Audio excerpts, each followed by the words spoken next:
muchísimas gracias por continuar con nosotros aquí en De Frente 2021. Vamos a pasar al último bloque de preguntas y para este le voy a pedir a nuestro anfitrión de casa, Zenén Villanueva, rector de la Universidad de San Pedro Sula, que se une a nosotros para hacer las preguntas acerca de transparencia y democracia. Zenén, tú también, bienvenido. Gracias por invitarme por tercera vez. ¿Tú también fuiste compañerito de gabinete del rector? No. ¿Tú sí no? No, no es cierto. Ah, bueno. Digo, yo tampoco, pero somos pocos, ¿eh? Exacto. Bueno. Pero sí, conocemos la trayectoria que tuvo en su momento cuando fue ministro y en otras posiciones políticas. Y aquí estamos dispuestos. Bueno, aquí están las preguntas sobre Cerrado. Tienes 4 para ser el candidato. Y vamos a hablar sobre transparencia y democracia. Zenén, adelante. Vamos al azar. Y vamos a hacer uso de los anteojos. Dice la pregunta: en la actualidad, por cada lempira que el gobierno recauda en concepto de impuestos, 52 centavos son para el pago de servicio de la deuda pública y 48 centavos son para pagar sueldos y salarios. No queda nada para inversión a menos que el Estado se siga endeudando. ¿Qué hará para sanear las finanzas públicas del país y así generar espacios para una mayor y mejor gobernanza? Bueno, primero no estoy seguro de esa cifra que dio. Pero independientemente, sí, efectivamente... Si no, ¿nos puedes dar la cifra que tú conoces? Es que 34%. Pero yo creo que él está hablando nada más de la recaudación fiscal y no del total del ingreso del presupuesto. Okay. Pero independientemente, es altísimo. Y efectivamente impide la capacidad del gobierno para poder invertir. De hecho, este año la inversión pública va a ser 12%. Pero de ese 12%... la mayor parte es inversión social. Y en realidad en inversión en infraestructura, únicamente 2% del PIB es lo que va a invertir el gobierno este año. Entonces, obviamente, con 2% del PIB como inversión pública, estamos muy por debajo de lo que podríamos considerar sano para una economía y lograr un crecimiento de 6-7%, que es lo que Honduras ocupa. Y para ello ocupamos invertir arriba del 10% del PIB. Entonces sí, efectivamente tiene que reducirse el gasto, tiene que desmontarse el sistema que ha creado el gobierno para la distribución de los bonos y hacer una transferencia electrónica de los bonos. Y por otro lado, pues, como expliqué yo antes, hay 3.000 millones de dólares que se pierden por la corrupción. No decir que se va a eliminar la corrupción 100% en 4 años sería mentir. Además que hay partes de la corrupción que son más rígidas, si las llamamos así, más difíciles de eliminar por el tipo de corrupción que ya son contratos a largo plazo que el gobierno ha otorgado y con sobreprecios y es muy difícil poderlos cancelar. Entonces, no es tan fácil encontrar fuentes de financiamiento para poder aumentar la inversión pública. Y el único mecanismo es poder reducir el despilfarro, poder reducir el gasto público y lograr encontrar ahí herramientas que permitan poder invertir más. Además, el tema de inversión pública es discutible y las cifras que el gobierno utiliza incluyen una inversión social que pues, es cuestionable si en realidad es inversión pública o no. Cuando hablamos de inversión pública, todo el mundo se imagina que es infraestructura. En Honduras, de los 12 puntos que se considera inversión pública, pues solo 2 son infraestructura. Entonces, sí considero que uno de los problemas más grandes que tiene Honduras es el sobreendeudamiento. Una de las soluciones es hacer crecer la economía más rápido. Porque, por ejemplo, no es lo mismo si usted gana 100.000 lempiras y debe 100.000 lempiras que si usted gana 10.000 lempiras y debe 100.000 lempiras. Entonces, hacer crecer la economía reduce el tamaño de la deuda con relación a la economía y entonces permite que haya más capacidad de dar servicio a la deuda y no es Se terminó el tiempo. Perfecto. Vamos con la segunda pregunta que dice: el recién pasado 6 de octubre, en sesión del Congreso Nacional, realizada sorprendentemente en un día feriado, se aprobaron reformas al Código Procesal Penal y a la Ley contra el Lavado de Activos. Distintos sectores señalan que estas reformas son una limitante para la lucha contra la corrupción y que aportan más impunidad al país, pudiendo quedar sin castigo casos como el del Seguro Social. ¿Cuál es su opinión al respecto? De ser electo presidente de la República, ¿qué medidas tomaría para que se revierta esta decisión? Yo creo que el decreto contiene una serie de reformas, no solamente a la ley de lavado de activos y a la ley de privación de dominio, sino que tiene otra serie de reformas que en mi opinión son positivas. Una es la reforma que se hizo del delito de usurpación, porque en la forma en que estaba era imposible poder obtener una orden de desalojo hasta que no llegara al fin su juicio, y considerando que en Honduras ese tipo de juicio toma 5 a 6 años, la orden de desalojo ya es inútil cuando termine el juicio. Entonces ahora lo reformaron para que se pueda desalojar en el momento mismo en que se presenten las escrituras, y eso para mí es una protección de la inversión privada y del derecho a la propiedad, y mejora mucho el respeto al derecho a la propiedad. Entonces ese cambio es positivo. Entre los cambios a la ley de lavado de activos hay uno que a mí me pareció muy interesante, porque yo, como lo mencionó Alberto hace un momento, pasé por un proceso penal en Estados Unidos. Como dijo un poeta, viví en el monstruo y conocí sus entrañas. Y me pareció allá interesante que para que la Fiscalía pueda obtener información financiera de cualquier ciudadano, y por supuesto de un funcionario público, tiene que pasar por un juzgado. O sea, el fiscal no puede pedir la información directamente, se lo tiene que pedir a un juez y el juez tiene que aprobar que se pueda obtener esa orden para el banco. En mi caso, lo que llegó al banco fue una orden de un juez, no de un fiscal. Aquí los fiscales podían pedir la información sin ir al juicio, y sin ir al juez, quiero decir, directamente. Y hubo bastante exceso o abuso de autoridad de parte de la Fiscalía, pidiendo a diestra y siniestra información de cuentas. Cada vez que piden información de cuentas, los bancos cierran las cuentas. Y mucha gente inocente se le han cerrado sus cuentas porque la Fiscalía pide información y después la Fiscalía nunca los acusa de nada, pero los deja en una especie de muerte civil porque ya ningún banco le quiere abrir cuentas porque la Fiscalía pidió un requerimiento de información fiscal, de información financiera a través del mecanismo que tenían antes. Entonces, esa parte de la reforma para mí también es positiva y equipara el sistema penal hondureño con el sistema penal americano, que es uno de los mejores del mundo. Entonces, no toda la información que han dado es cierta, porque también yo escuché ahí la denuncia de que otra parte del decreto contenía exoneraciones fiscales para las sedes, y para lo que exoneraron fue para Solitur, que es por lo que ocurrió en Guanaja. Solitur es el sistema de incentivos fiscales que tienen las islas de la Bahía. Y por el incendio en Guanaja, entonces ampliaron esos incentivos fiscales para... Continúa. Muchas gracias. Para beneficiar a Guanaja. Y lo que se ha dicho en los medios de comunicación era que era para las sedes. No conozco todo el decreto, ¿verdad? Porque es reciente y cuando lo leí se refiere como en clave a otros artículos. Entonces hay que tener las dos leyes para poderlo estudiar.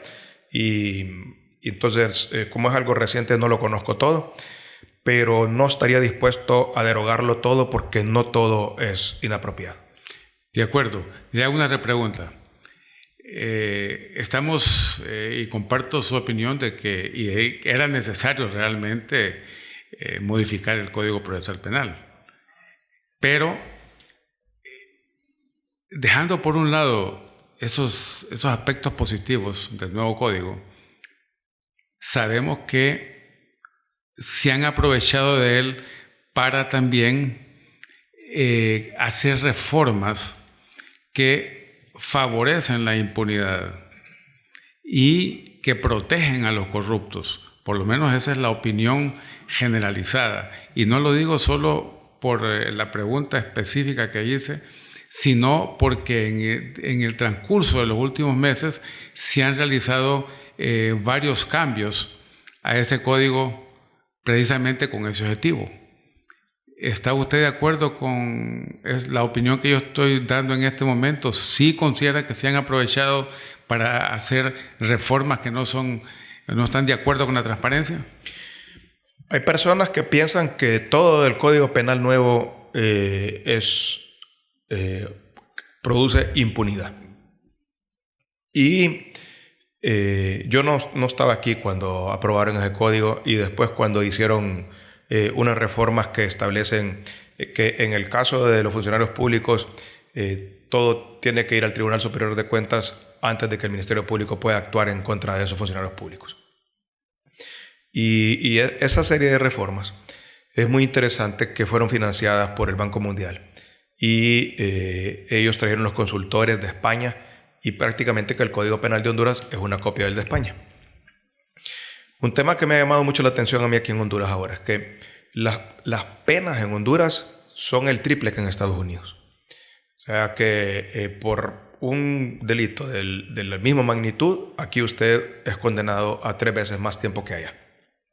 Y esto que el sistema judicial de Estados Unidos es considerado uno de los más duros del mundo.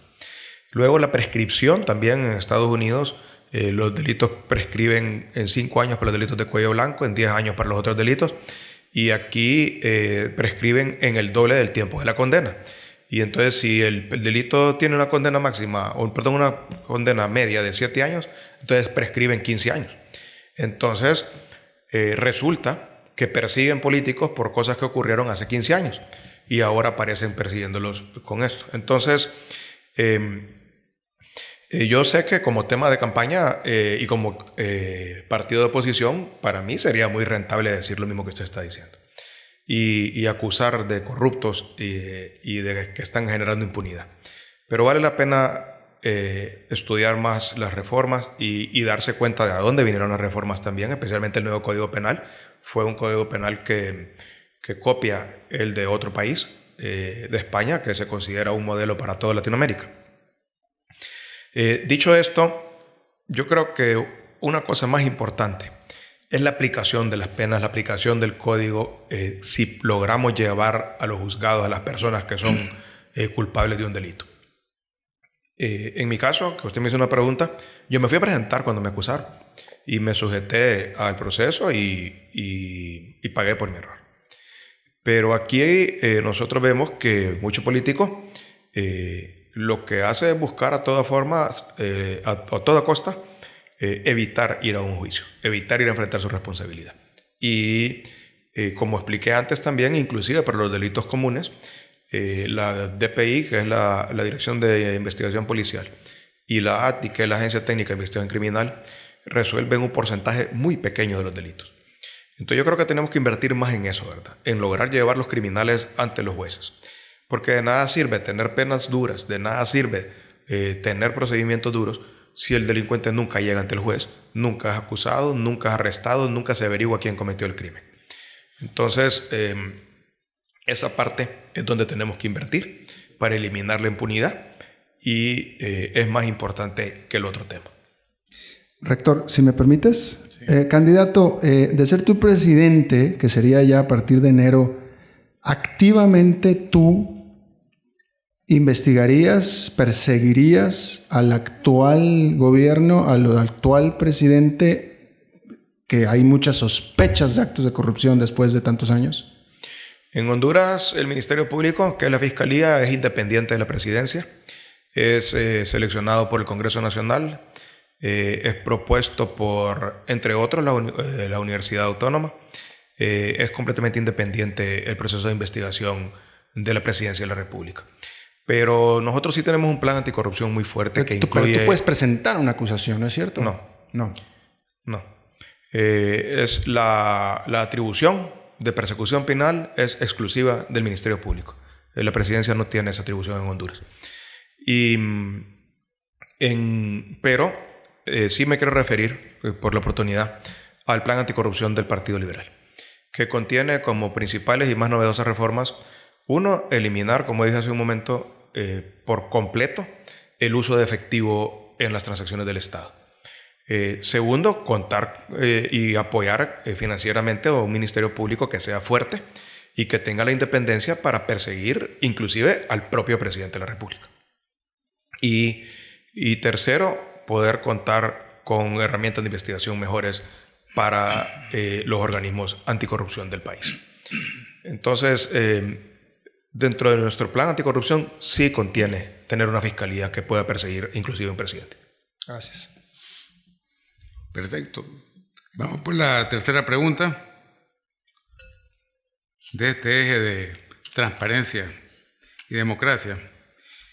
Algunos actores políticos y sociales sostienen que para resolver los problemas que presenta el actual pacto social plasmado en la Constitución vigente es necesario convocar a una constituyente.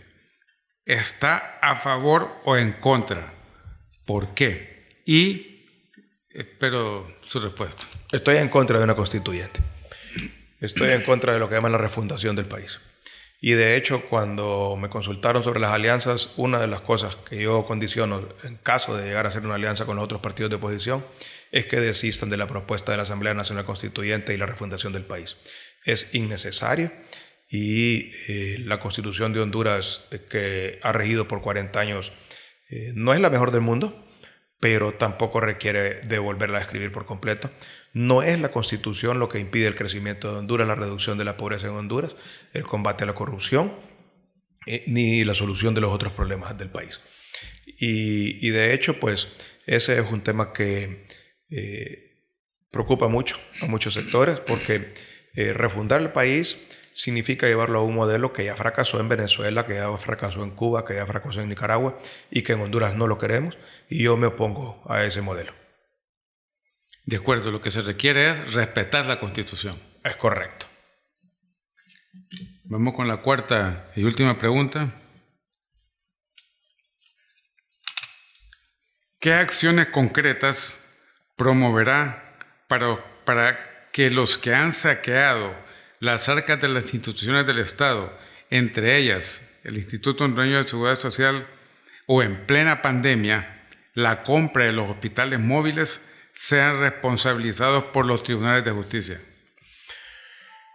Para mí, una de las cosas más indignantes que ha ocurrido en los últimos años en Honduras es precisamente la compra de los hospitales móviles. Robarse $42 millones en medio de la pandemia para mí es imperdonable y estoy decidido a perseguir a los culpables y que paguen por ese robo en medio de la pandemia. Además, desde la decisión de comprar los hospitales móviles, que eran innecesarios, esos recursos hubieran sido utilizados mucho mejor para comprar medicamentos y vacunas para combatir a los que están en la pandemia y curar a los enfermos. Fue un terrible despilfarro, un terrible robo, un acto de corrupción muy grave y que nosotros estamos dispuestos a perseguir. Perfecto.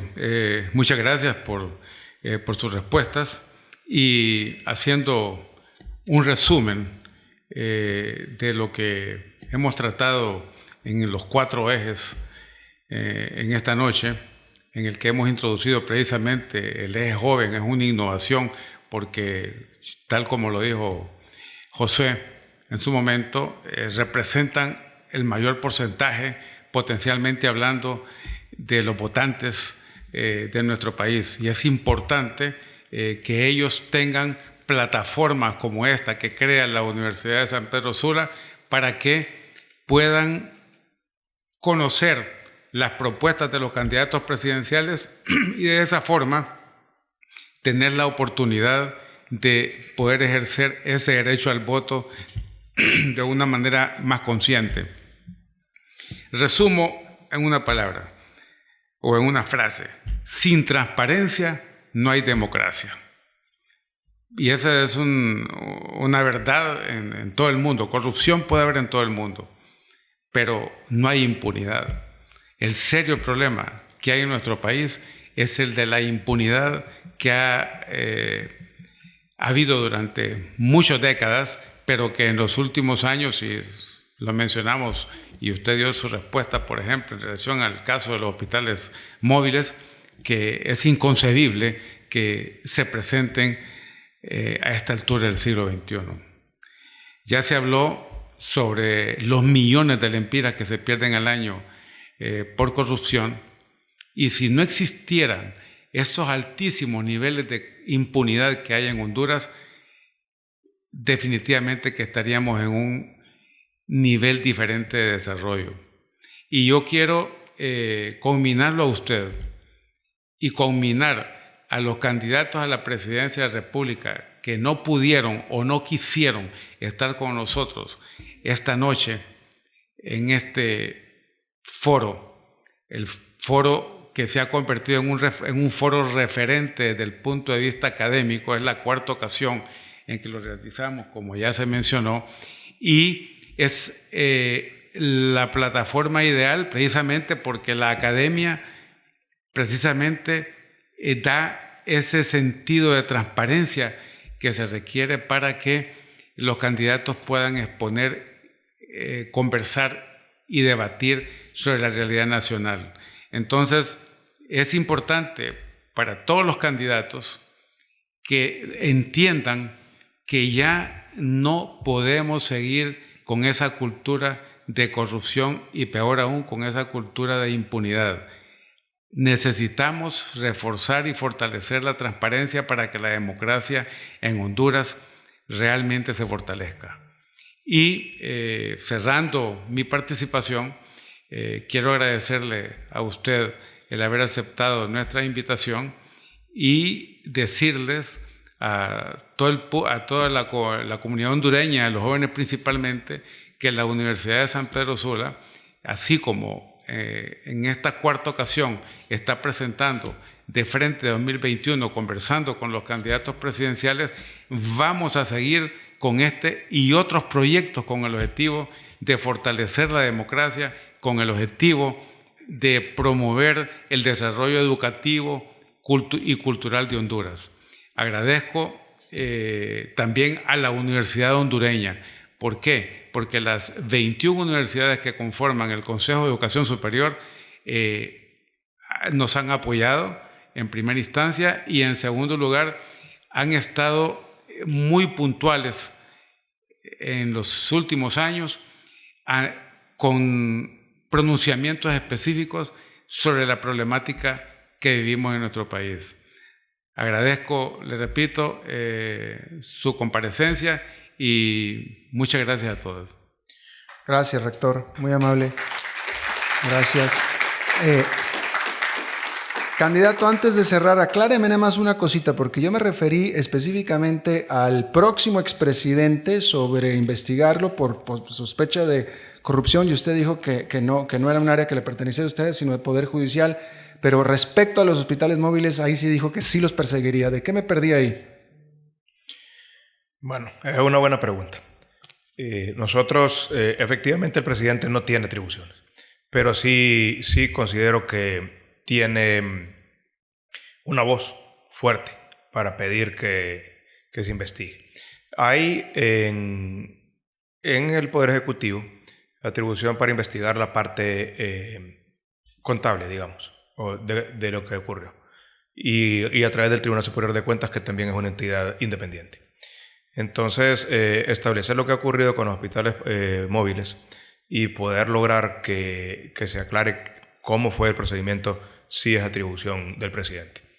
Y en este tema... Y también investigar al expresidente, ¿o no? Esa no. ¿Perdón?